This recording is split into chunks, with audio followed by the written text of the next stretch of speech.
Assalamualaikum warahmatullahi wabarakatuh. Selamat siang. Perkenalkan, saya Sandrina Fathila Putri selaku moderator pada kegiatan presentasi hasil pembahasan dari artikel jurnal penanganan panen dan pasca panen madu hutan di hutan Pelawar, Desa Namang, Kabupaten Bangka Tengah. Sebelum memaparkan hasil dan pembahasan, saya akan sedikit menginformasikan definisi panen dan pasca panen.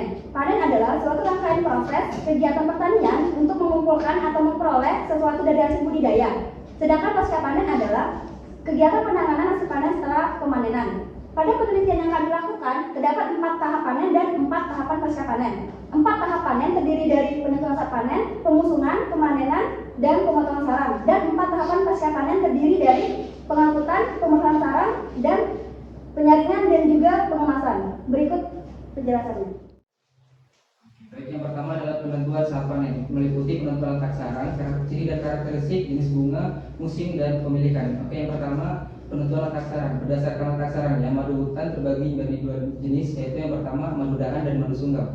Di Desa Namang, lebah madu pada umumnya bersarang dengan membuat sisiran yang menggantung pada dahan dan ranting atau dinamakan dengan sunggal. Sunggal dibuat dengan sangat sederhana, yaitu menggunakan kayu yang berukuran besar yang digunakan untuk menyangga sarang.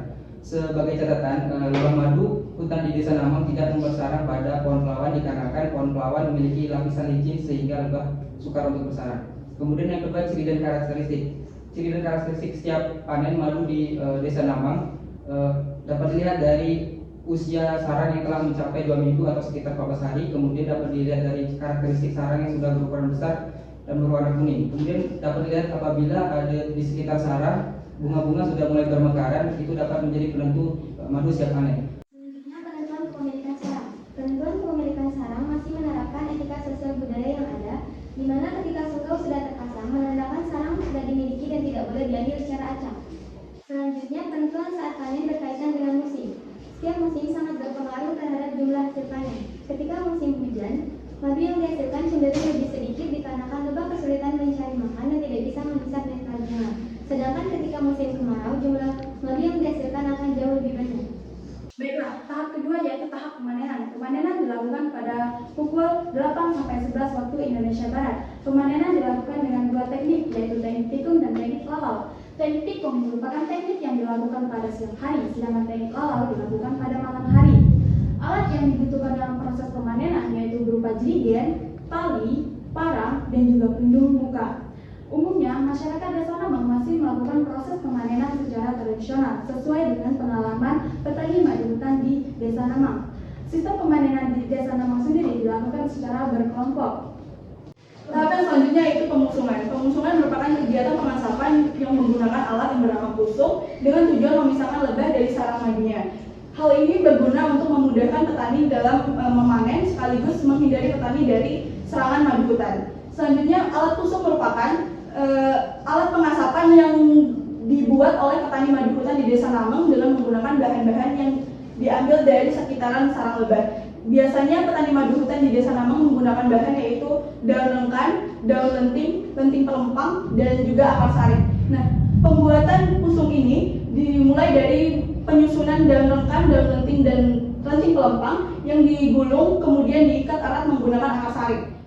Setelah semua terikat dan siap, pusung dibakar dari bagian bawah sehingga dapat mengeluarkan asap pada bagian atas. Nah, bagian atas pada pusung itu diarahkan ke sekitaran sarang lebah dan juga tubuh petani agar memudahkan petani dalam memanen dan petani juga terhindar dari serangan madu hutan.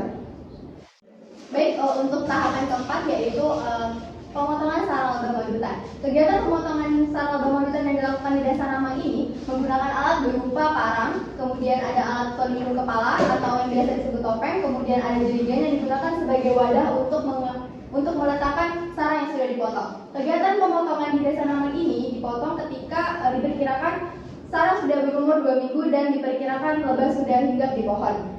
Petani madu hutan di Desa Namang ini menerapkan sistem pemotongan sarang dengan cara panen lestari, di mana pemotongannya dilakukan dengan memotong sebagian sarang yang berisi madu dan meninggalkan sarang yang berisi anakan. Kegiatan pemotongan ini biasa disebut dengan sistem potong sunat, yang mana kegiatannya diambil pemotongan dengan mengambil sarang yang berisi madu, sedangkan anakannya ditinggal di pohon.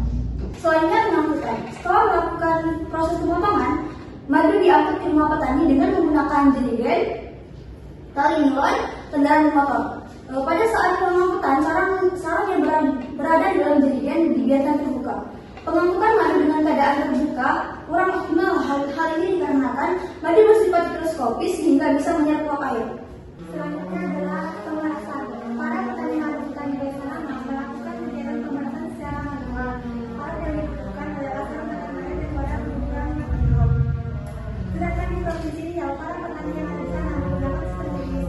Hal yang perlu diperhatikan ketika proses pemerasan adalah mop atau diponen.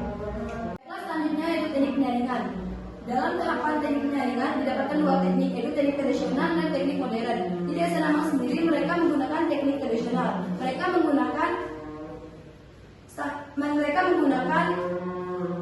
saringan kelapa yang berukuran sedang dan juga menggunakan wadah yang berukuran 10 liter. Dilakukan 2 kali penyaringan dengan tujuan agar madu bersih, higienis dan juga memisahkan mok atau deponen dari madu tersebut. Dalam sekali penyaringan didapatkan 6-10 botol madu dengan ukuran kemasan 460 ml. Selanjutnya adalah tahap pengemasan. Pengemasan madu menggunakan botol kaca berukuran 410 ml. Penggunaan botol kaca merupakan pilihan yang tepat karena botol kaca bisa meminimalisir terjadinya reaksi kimia yang terjadi antara madu dan bahan kemasan. Madu yang dikemas menggunakan botol kaca umumnya bisa bertahan hingga 1 tahun bahkan lebih.